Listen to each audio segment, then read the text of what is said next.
Allah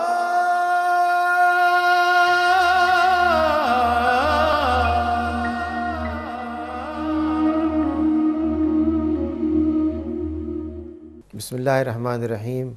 Alhamdulillah wassalatu wassalam ala khatimil anbiya. Fasting is one of the common ingredients in any spiritual system, and most of world religions usually refer to some kind of fasting which is essentially designed or instructed in order to increase spirituality. In that sense, Islam is not an exception. But if you look into the meaning and purpose of fasting in Islam, perhaps it has slightly different approach, rather a unique approach. The Quran tells us about fasting in Surah Al-Baqarah, second surah and perhaps largest surah of the Quran, in ayah number 183. It tells us, Bismillahir Rahmanir Rahim, Kutiba alaykumus siyam kama kutiba alazim min qablikum la'allakum tattaqun. We have enjoined on you fasting as it was done in earlier traditions, in order you may become Allah conscious or have more fear of Allah subhanahu wa ta'ala. This Quranic ayah not only provides the legal status of fasting or its legal ground in the Quran, but also tells us why fasting has been made obligatory. In the first part it says, Kutiba alaykumus siyam. That means fasting has been made obligatory for you. And that ayah is called as Hukum Shara'i, or legal injunction that makes fasting one of the pillars and obligation Islamic framework of thought. Second part of the same ayah, La'allakum tattaqun, tells us that this is made obligatory in order that you may become a person who is always concerned about self-improvement, self-purification, and particularly inculcating certain attributes which make life meaningful and purposeful.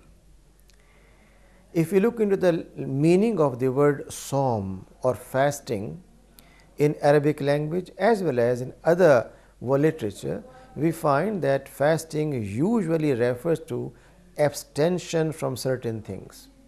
For example, in Christianity, it was something known that a person will like to retire in a place where no food, no water is taken for some time, or confine oneself in a tower and take only water and no food at all, or not to talk for the whole day or certain period, several weeks, and that's kind of fasting. In other words, it conveys the connotation of stopping, not doing certain things. And if I use an interpretation of the phenomena, that fasting usually appears something negative, but in Islamic case something different. It's a matter of inculcating certain new qualities and attributes. Therefore, Hadith tells us that if a person fasts and still he is telling lies, then he is making his fasting void. If a person fasts and still he fights with someone, raises his voice, uses his fist, then he is violating his fasting. If a person is fasting at the same time, he is not fulfilling his obligation towards his neighbors, again he is putting himself in a situation where fasting loses meaning. Therefore, fasting becomes a positive approach in life where you increase in truthfulness, increase in fairness, increase in care, increase in sacrifice, and so on and so forth. Having said that, we find that the word taqwa as used in this Quranic ayah, la'allakum tattaqun, is a key concept in the Quran. Taqwa, with the root word waqaya in Arabic, refers to not only fearing Allah subhanahu wa ta'ala, but also inculcating certain attributes that make a person more constructive, more productive, more dignified.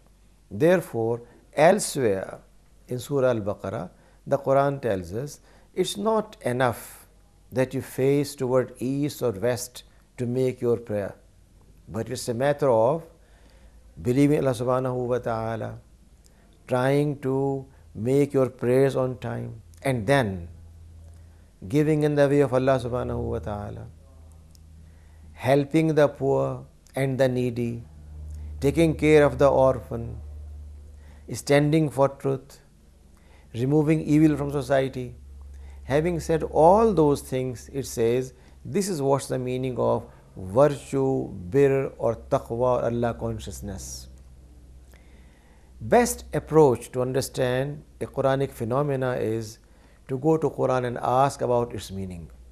Therefore, when the ayah says la'allakum tattaqun, we look into the Quran and find out that taqwa means that attitude, that behavior, that modality in which a person is not only abstaining from certain things like fasting means not to eat from early morning or before sunrise till sunset. It also means not to have sex. It also means not to take any water or food or anything, no intakes. At the same time, what's more important is how far a person has been able to observe truthfulness, honesty, fairness, justice, moderation and balance. If someone thinks he is fasting, at the same time he is unfair to his neighbor, he is telling lies, he is not taking care of the needy and poor, then his fasting becomes meaningless. Therefore, the objective of fasting is not to have self mortification. Allah